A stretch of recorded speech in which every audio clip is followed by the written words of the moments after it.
আসানসোলের মহিশিলা কলোনিতে নিজের মোমের মূর্তি উন্মোচন করলেন তারকা সাংসদ দেব। মঙ্গলবার সন্ধ্যায় ভাস্কর্য শিল্পী সুশান্ত রায়ের ওয়ার্কস মিউজিয়ামে নিজের মোমের মূর্তি উন্মোচন করেছেন তিনি। নিজের মোমের মূর্তি দেখে শিল্পী সুশান্ত রায়কে ধন্যবাদ জানিয়েছেন ঘাটালের সাংসদ।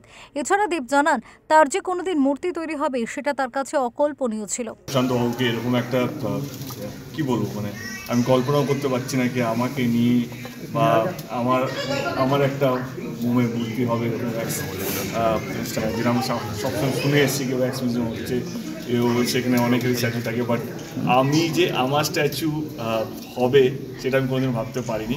আমার এখন মনে হয় যে 2-3 মাস আগে সুশান্ত দা এসেছিল আমার কাছে, বললো যে বাংলা থেকে যদি কারো হওয়া উচিত এই সময় দাঁড়িয়ে তো তোমার হওয়া উচিত। আমি তখনও বলেছিলাম না, আমার মনে হয় আমার না হলেও চলবে, আমার কাছে আমার প্রচুর সময় আছে, but I think credit goes to him, ওনার মেয়ে, দুজনেই লাইক সেটকে না আমরা করতে চাই। শিল্পী সুশান্ত রায় বলেন, এই মোমের মূর্তি তৈরির আগে দেবের বাড়ি গিয়ে তার অনুমতি এবং দেবের উচ্চতার মাপ নিয়ে এসেছিলেন তিনি। এই মোমের মূর্তি তৈরি করতে 1.5 মাস সময় লেগেছে। বানাতে বানাতে আমি চিন্তা করলাম যে এখনকার যে উত্তম কুমার তোমরা সবাই বানিয়েছি, এখন যে মহানায়ক বলতে দুজন বাংলার, জিৎ এবং দেব। তখন আমি যোগাযোগ করলাম, আমি দেবের মূর্তি বানাবো এবং দেবের মূর্তি বানাবো বলে আমি খবর পাঠালাম। তখন উনি বললেন না ঠিক আছে বানাবো।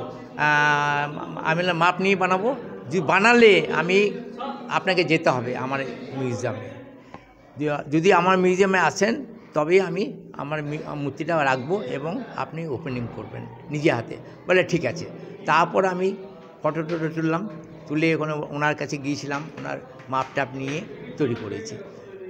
এদিন দেব ও তার মোমের মূর্তি দেখতে মহিশিলা কলোনিতে ভিড় জমিয়েছিলেন অসংখ্য মানুষ। ফেরো রিপোর্ট, ওঙ্কার বাংলা।